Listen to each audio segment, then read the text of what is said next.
അപ്പോൾ ഈ ഒരു സാധനം മേടിച്ച് കഴിച്ചിട്ട് കൊള്ളൂലാന്നുണ്ടെങ്കിൽ നിങ്ങൾക്ക് കമൻറ്റ് ബോക്സിൽ വന്ന് എന്നെ ഉറപ്പായിട്ടും ചീത്ത പറയാമെന്നുള്ളതാണ്. അപ്പോൾ എൻ്റെ പ്രിയപ്പെട്ടവർക്ക് എല്ലാവർക്കും ട്രൈ ചെയ്ത് നോക്കാൻ പറ്റിയൊരു സാധനമാണ് ഞാൻ പറയണത്. എല്ലാവർക്കും അറിയായിരിക്കും ബോളിയും പാൽപ്പായസവും. ഞാൻ പഴവങ്ങാടിയിലുള്ള മഹാബോളിയിൽ ബോളിയും പാൽപ്പായസവും മേടിച്ചിട്ട് വന്നിട്ടുണ്ടായിരുന്നു കേട്ടോ.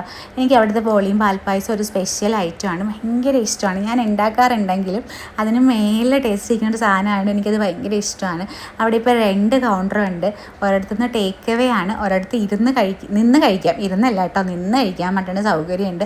അപ്പോൾ അത്യാവശ്യം കൊണ്ടുപോകാൻ പറ്റാത്തവർക്ക് ബോളി 1-2 മേടിച്ചിട്ട് പാൽപ്പായസം ചേർത്ത് കഴിക്കും. കാരണം പാൽപ്പായസം ഒത്തിരി നേരം ഇരിക്കത്തില്ല, അത് ചീത്തായി പോകും. അതുകൊണ്ട് പാൽപ്പായസം മേടിച്ച് ദൂരെ എന്ന് പറഞ്ഞവർക്കൊക്കെ കഴിക്കാനുള്ള സൗകര്യമുണ്ട്. അപ്പം ഞാൻ അങ്ങനെ ബോളിയും പാൽപ്പായസം കൊണ്ട് വീട്ടിൽ എത്തി. പിള്ളേർ വരണതുവരെ വെയിറ്റ് ചെയ്യാൻ, പിള്ളേരെ കരുതിയാണ് മേടിച്ച് വീട്ടിൽ കൊണ്ടുവന്നത്. പക്ഷെ അവർ വരണതുവരെ വെയിറ്റ് ചെയ്യാൻ എൻ്റെ കൊതി എന്നെ സമ്മതിച്ചില്ല. ഞാൻ 1, 2, 3 എന്നൊക്കെ പറഞ്ഞ് കണക്കിലെടുക്കുന്നുണ്ട്. ഷുഗറൊക്കെ ഏത് ലെവലിൽ പോകുന്നതെന്ന് എനിക്കറിയാൻ വയ്യ.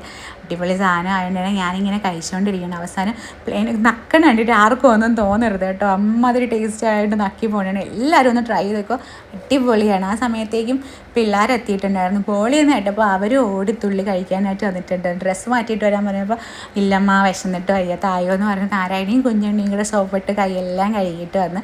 അപ്പോൾ കുട്ടൻ ഒരു ഇച്ചിരി മിടുക്കനായതുകൊണ്ട് അവൻ പോയി മേലും കഴുകി ഡ്രസ്സും മാറ്റിയിട്ടാണ് വന്നത് കേട്ടോ. അപ്പോൾ കുട്ടൻ നമ്മുടെ ബോളി മാതിരി തന്നെ സ്വീറ്റാണ്, അവൻ്റെ ഫേവറേറ്റ് സാധനം ബോളി തന്നെയാണ്. അങ്ങനെ 3 പേര് അടിപൊളിയായിട്ട് കഴിച്ചായിരുന്നു. വയറും നിറഞ്ഞിട്ടുണ്ടായിരുന്നു. അമ്മയ്ക്ക് അതിനിടയ്ക്ക് കൊടുത്തു. അമ്മയ്ക്ക് വീഡിയോ വരാൻ താല്പര്യമില്ലാത്തതുകൊണ്ട് വീഡിയോ എടുത്തില്ല. അപ്പോൾ അത്രയേ ഉള്ളൂ വീഡിയോ. ചച്ചാ ബൈ ബൈ. അടുത്ത വീഡിയോ കാണുന്നവർ ബൈ.